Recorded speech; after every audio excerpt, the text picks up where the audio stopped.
కొన్ని కలలు ఒక స్వప్నం. స్కూటర్ మీద దక్షిణ దేశ యాత్ర.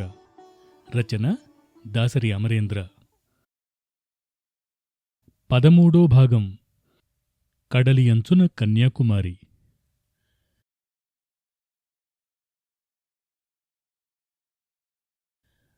మండపం నుంచి కన్యాకుమారికి రాజమార్గాన వెళ్లాలంటే నేషనల్ హైవే నంబర్ 49 మీదుగా తూత్తుకుడి, అక్కడి నుంచి హైవే నెంబర్ 7 మీదుగా తిరునల్వేలి, ఆ పైన కన్యాకుమారి. నాకు హైవేలు తప్పనిసరి అయితే తప్ప ఎక్కకూడదు అన్న పట్టుదల ఉంది గదా. చిన్న చిన్న దారులు వెతికాను, కనిపించాయి. తూత్తుకుడి దాకా ఓ 150 కిలోమీటర్లు హైవే 49లోనే వెళ్ళినా, తూత్తుకుడి నుంచి కన్యాకుమారి దాకా మరో 150 కిలోమీటర్లు సముద్రపు పక్కపక్కనే ఉన్న చిన్న దారుల్లో వెళ్లవచ్చని మ్యాపులు చెప్తున్నాయి. పైగా మండపం, తూత్తుకుడిల మధ్య నడిచే హైవే నెంబర్ 49 కూడా సముద్రానికి చేరువాతి చేరువ అని మ్యాపులు చెప్పాయి. అంతా కలిసి సుమారు 330 కిలోమీటర్లు. ఉదయం బాగా తొందరగా బయలుదేరాను కాబట్టి ఎక్కడ ఎంతసేపు ఆగినా చీకటి పడేలోగా కన్యాకుమారి చేరుకొని తీరగలనన్న నమ్మకం. మండపం దాటి తూత్తుకుడి దారి పట్టుకొన్నాక 10 నిమిషాల్లో ఆకాశం నన్ను కట్టిపడేసింది. రోడ్డుకు ఎట్ట ఎదుట క్షితిజరేఖ మీద ధగధగ మెరుపులు, వాటిల్ని ఆపడానికి ప్రయత్నం చేస్తున్న నల్లటి మబ్బులు, వాటి సుందర పోరాటానికి సాక్షులుగా రోడ్డు పక్క తాటిచెట్లు. ఓ 10 నిమిషాల పాటు ఆ ఆకాశపు అద్భుత వర్ణ క్రీడ కొనసాగింది. దారి పక్కన అక్కడక్కడా కనిపిస్తోన్న నీటి చలమలు ఆ ఉదయపుటందాలకు పరిమళం సమకూర్చాయి. అలా చూస్తూ చూస్తూ మెల్లమెల్లగా స్కూటర్ నడుపుతూ ఆగి ఫోటోలు తీసుకుంటూ మరో అరగంట. మబ్బుల్లోంచి బయటపడిన సూర్యుడు ఇంకా లేత కిరణాలనే విరజిమ్ముతున్నాడు. ఆ నునులేత బంగారు కిరణాల వెలుగులో సిగ్గుసిగ్గుగా మెరుస్తోన్న ఓ చక్కని చిన్న రోడ్డు పక్క ఉన్న గుడి నా కంటిని ఆకట్టుకుంది. రావణుని శివస్తోత్రంలా పరిసరాలను దబాయించి నింపుతోన్న తమిళ భక్తి గీతాలు నా చెవిని ఆకట్టుకున్నాయి. స్కూటర్ ఆపాను. హఠాత్తుగా గుర్తొచ్చింది, దగ్గరివాళ్లకు, స్నేహితులకు ఫోన్ చేసి 2 రోజులైపోయిందని. ఆ చక్కని మండపంలో చెరగలబడి ఓ 20-30 నిమిషాలు అందరికీ ఫోన్లు. బెంగుళూరు మిత్రులకు వస్తున్నాను, వచ్చేస్తున్నాను, వీరతాళ్లు సిద్ధం చెయ్యండి అన్న కవ్వింపు. ఒకే ఒక్క కాల్తో బ్యాలెన్స్ 200 తగ్గిపోయేలా చేసిన ఓ అమెరికా కాల్. ఆ బంగారు కిరణాలు, రావణ స్తోత్రాలు, అమెరికా ఫోన్లు ముగించుకుని బండెక్కి ఓ అరగంట వెళ్లానో లేదో ఓ అనూహ్యమైన ఊరు నన్ను నిలువరించింది. ఊరి పేరు కీలాకరై. ఊరి మొగలోనే సాధక్ ట్రస్ట్ అని ఒకవైపు, జలాలుద్దీన్ ట్రస్ట్ అని రెండోవైపు పెద్ద అక్షరాలతో రాసి ఉన్న 50-60 అడుగుల ఎత్తు ఉన్న ఆహ్వానపు ఆర్చి స్వాగతం పలికింది. ఆ ఆర్చి దాటగానే హైవే 49 కూడా కొత్త సొగసుని సంతరించుకున్నట్టు అనిపించింది. పరిశుభ్రత విషయంలో గాని, గతుకులు కుదుపులు లేకుండా రోడ్డు సాఫీగా ఉండటం విషయంలో గాని గణనీయమైన మార్పు కనిపించింది. 4 అడుగులు వెయ్యగానే కుడివైపున సాధక్ ఇంజనీరింగ్ కాలేజీ అని ప్రకటిస్తూ ఓ విలక్షణ ప్రవేశద్వారం, దాని ఎదురుగా ఓ టీ దుకాణం. నిర్ణయాలు తీసుకోవలసిన అవసరం లేకుండానే బండిని టీ దుకాణం ముందు నిలిపాను. కాఫీ ఇవ్వగలరా అని అడిగితే మహారాజులా అని సమాధానం. వేడివేడిగా, యమాస్ట్రాంగగా, పంచదార అస్సలు లేకుండా అని నా అవసరాలు నొక్కి వక్కాణించాను. విన్నాడు. విని బాపు కార్టూన్ మనిషిలా కాకుండా అవన్నీ తూచా తప్పకుండా పాటించి అద్భుతమైన కాఫీ అందించాడు. చుక్క చుక్కను ఆస్వాదిస్తూ ఊరును కళ్ళతో తాగేస్తూ ఓ 10 నిమిషాలు. అయినా నోటికి మనసుకు తనివి తీరక మరో కాఫీ, మరో 10 నిమిషాలు. కాఫీ చాలా చాలా బావుంది అని గట్టిగా ఆయనకు చెప్పి నేను సంతోషపడిపోయాను. తథాస్తు దేవతలుంటారట కదా, మరి అది వారి పనో లేకపోతే ఆ గ్రామదేవత పుణ్యమో గాని ఆ సంతోషాల మత్తులో పడి అంత గొప్ప రహదారిలోనూ తడబడి ఆ ఊరి నడిమధ్యన తేలాను. ఆ ఉదయపు సందడిలో ఊరంతా కోలాహలంగా ఉంది.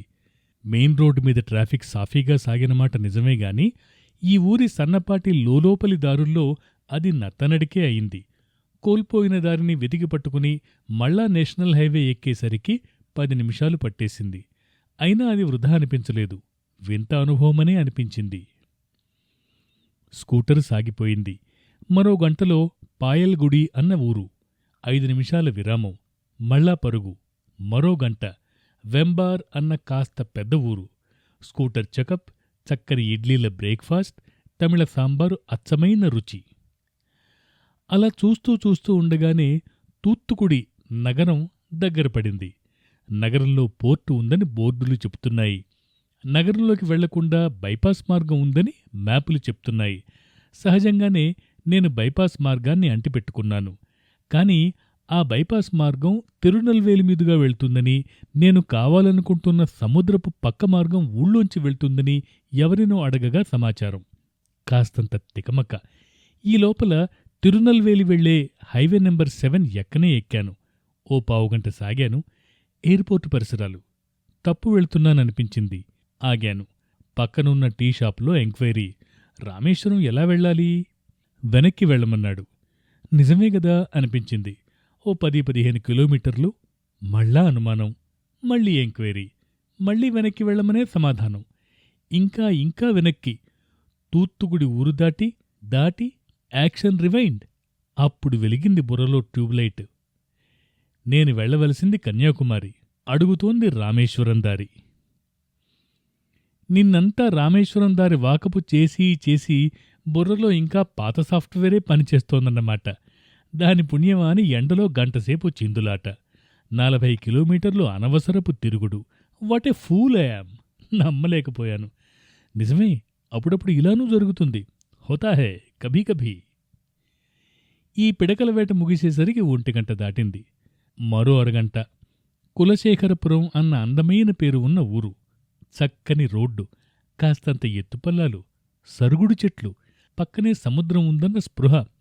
హఠాత్తుగా ఓ చిన్న వాగుమీది వంతెన దాటి మలుపు తిరగగానే గుండె గొంతుకులోన కొట్టాడే స్థితికి తీసుకువెళ్లే దృశ్యం. ఓ చిన్నపాటి నది.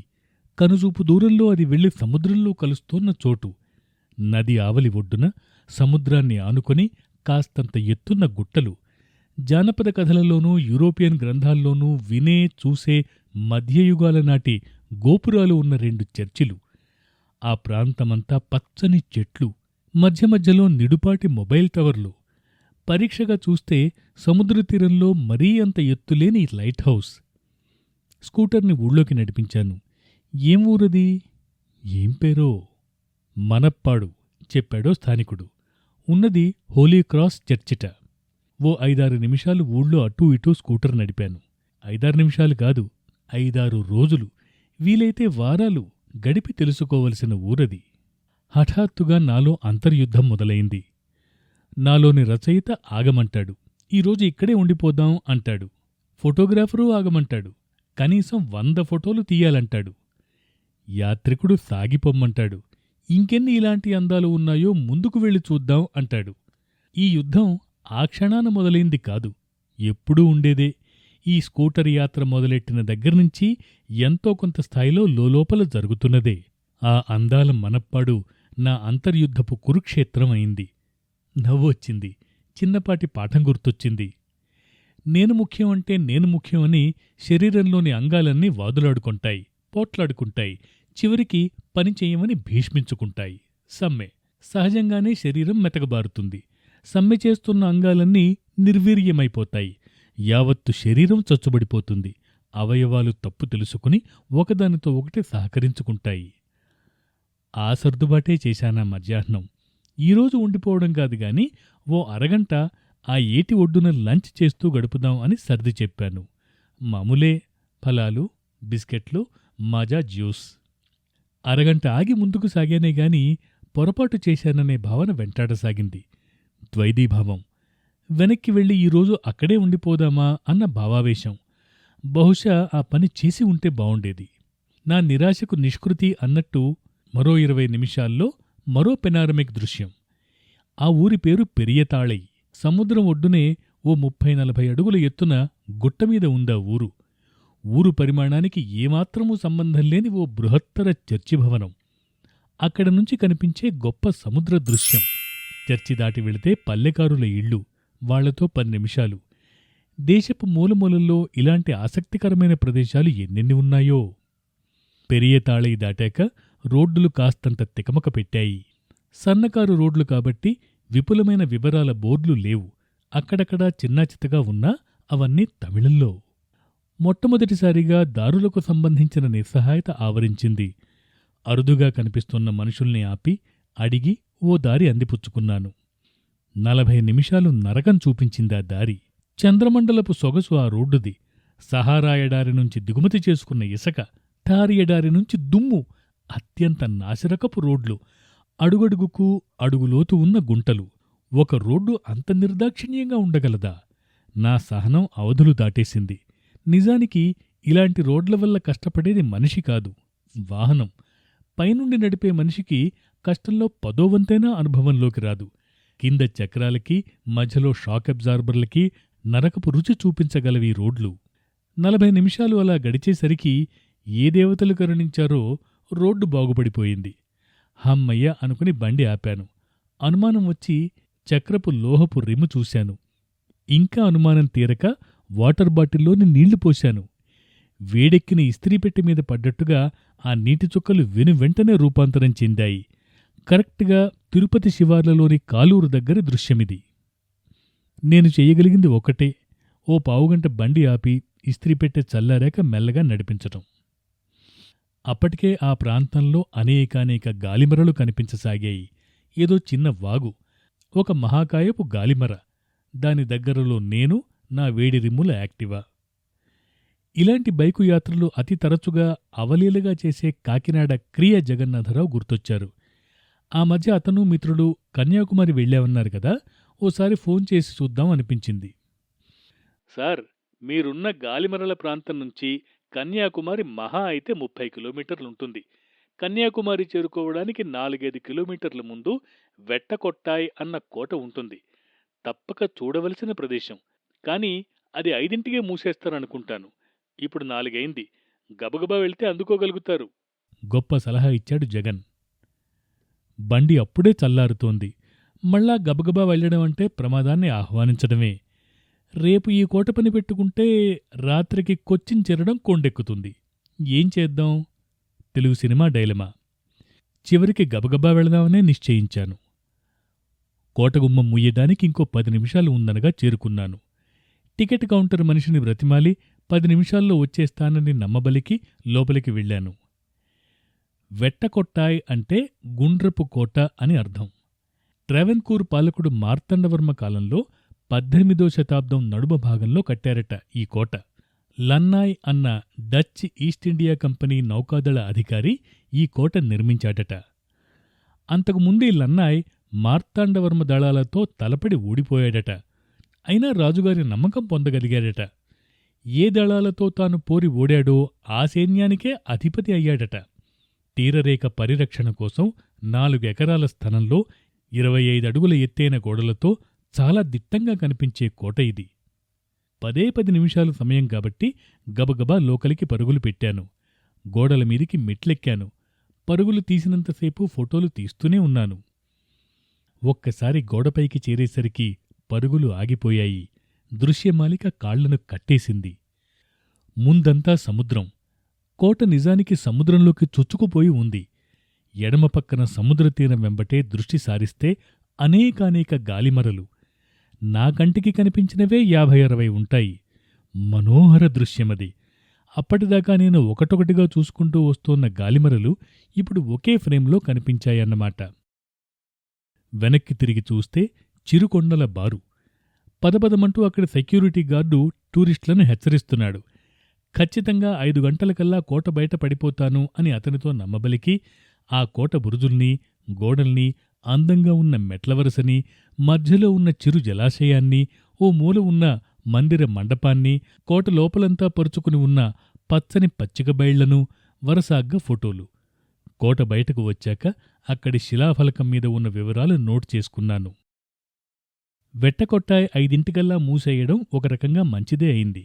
కన్యాకుమారిలో సూర్యాస్తమయం చూసే సమయం ఉంటుంది అన్న ఎరుక హఠాత్తుగా కలిగింది. అంతా మనమంచికే అంటే ఇదే గదూ. ఓ పావుగంటలో కన్యాకుమారి, మరో 5 నిమిషాల్లో ఒక చక్కని హోటల్లో గది, మరో 10 నిమిషాల్లో నేను, నా స్కూటరు. కన్యాకుమారి రావడం నాకిది 5వ సారి. మొదటిసారి 1987లో, చివరిసారి 2012లో. క్రమం తప్పకుండా రావడం వల్ల రామేశ్వరం లాంటి చోట్ల తగిలిన ఊరు మారిపోవడం అన్న షాక్ ఇక్కడ తగల్లేదు. వివేకానంద శిల, ఆ పక్కన తిరువళ్ళువారు బృహత్ విగ్రహం, ఇటు పక్కన కన్యాకుమారి ఆలయ ప్రాంగణం, గాంధీ మండపం అన్నీ చిరపరిచిత ప్రాంతాలే. నా లక్ష్యం సూర్యాస్తమయ ప్రదేశం కాబట్టి ఈ ప్రదేశాల్లో వెలుగుండగానే ఫోటోలు చక్కబెట్టుకునే ప్రయత్నంలో 5 నిమిషాలు తిరిగాడి 6-7 ఫోటోలు తీసి 2 కిలోమీటర్ల అవతల ఉన్న సన్సెట్ పాయింట్ చేరాను. కన్యాకుమారి మందిరం ఉన్న ప్రాంతం ఊరికి దక్షిణపు కొస. నిజానికి అది దేశానికే దక్షిణపు కొస. ఎదురుగా సముద్రం, సూర్యుడు అస్తమించేది పశ్చిమాన. అంచేత ఆ గుడి ప్రాంతం సూర్యాస్తమయ క్రీడ చూడటానికి అనువు కానే కాదు.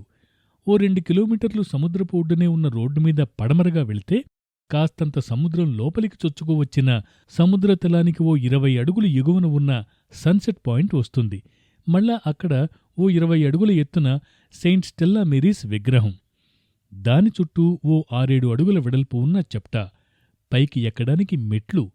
సూర్యాస్తమయ దృశ్యాలు చూడడానికి సరైన ప్రదేశం. సూర్యాస్తమయానికి ఇంకో 10 నిమిషాలు సమయం ఉండగానే స్టెల్లా మేరీస్ విగ్రహపు చెప్టా చేరుకున్నాను. ఓ 20 నిమిషాల పాటు అక్కడ్నించి కనిపించే దృశ్యం నన్ను కట్టిపడేసింది. ఆకాశంలో చాలా చెదురుమదురుగా మబ్బులు, మా దిగువన సముద్రంలోంచి పొడుసుకు తొంగి చూస్తున్న బండరాళ్ళు, వాటి నడుమన ఇసుక, బీచ్. ఆ బీచ్లో చేపల పడవలు, ఓ 200 మంది సూర్యాస్తమయ సౌందర్యాభిలాషులు, ఓ పుంజీడు విదేశీ యాత్రికులు, ఓ బస్సుడు స్కూలు పిల్లలు. కేరింతలున్నాయి కాని రణగుణధ్వని లేదు. మెల్లమెల్లగా సముద్రంలోకి ఇంకిపోతున్న సూర్యుడు, జేగురు రంగు సంతరించుకున్న ఆకాశం. ఎంచేతనో ఎక్కడ ప్రతిఫలనంలో తేడా వచ్చిందో ఆయా రంగుల్ని విస్మరించి తనదైన ఉక్కు రంగులోనే ఉండిపోయిన సముద్రపు ఉపరితలం, నీడలుగా మారిపోతోన్న బండరాళ్ళు, మునిగిపోయిన సూర్యబింబం, కరతాళ ధ్వనులు, హర్షాతిరేకాలు. దాదాపు వచ్చిన ప్రతిసారీ ఇక్కడి సూర్యాస్తమయాన్ని చూశాను. కాని ఈసారి చూసినది అత్యుత్తమం అనిపించింది.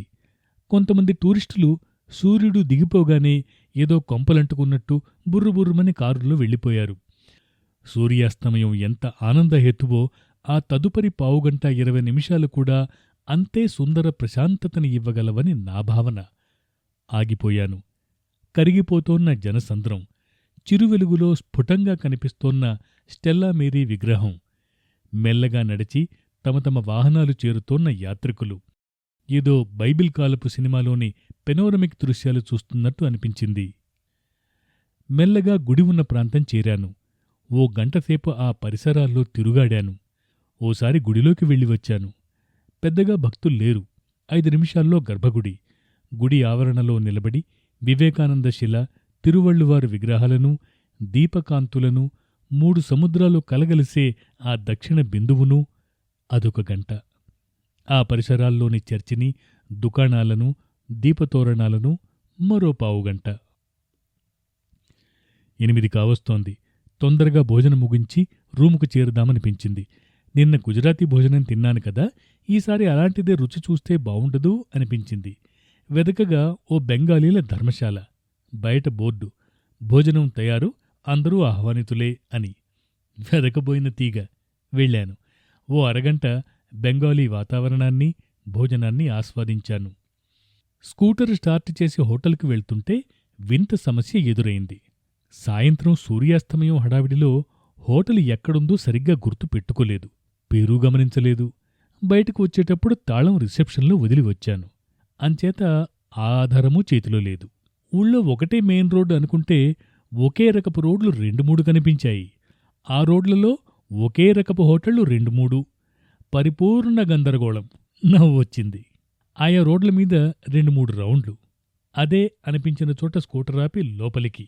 అలా 2 సార్లు వెదికి విఫలమైన తర్వాత 15 నిమిషాల వెతుకులాట తర్వాత మా హోటల్ కనిపించింది. ప్రాణం లేచొచ్చింది. గత 7 రోజుల్లో ఒళ్ళు అత్యంత హీనంగా హూనమైన రోజు ఇది. సాయంత్రపు చంద్రమండలం నరక రహదారి ఒంట్లోని కీళ్లను సడలించిందనిపించింది. 12 గంటల ప్రయాణం, 380 కిలోమీటర్ల సుదీర్ఘ యానం. మొట్టమొదటిసారిగా అలసట తెలియవచ్చింది. నడుము నొప్పి అంది. మోకాళ్లు వంగవన్నాయి. చిరు తలనొప్పి. శరీరం సమ్మె చేయబోతోందా? ఒక్క రాత్రి విరామంతో మళ్ళా ఒళ్ళు అదుపులోకి వచ్చేసింది. మర్నాటి ఉదయానికి నడుము నొప్పి గాన్. మోకాళ్ళు మేం రెడీ అన్నాయి. తలనొప్పి మటు మాయం.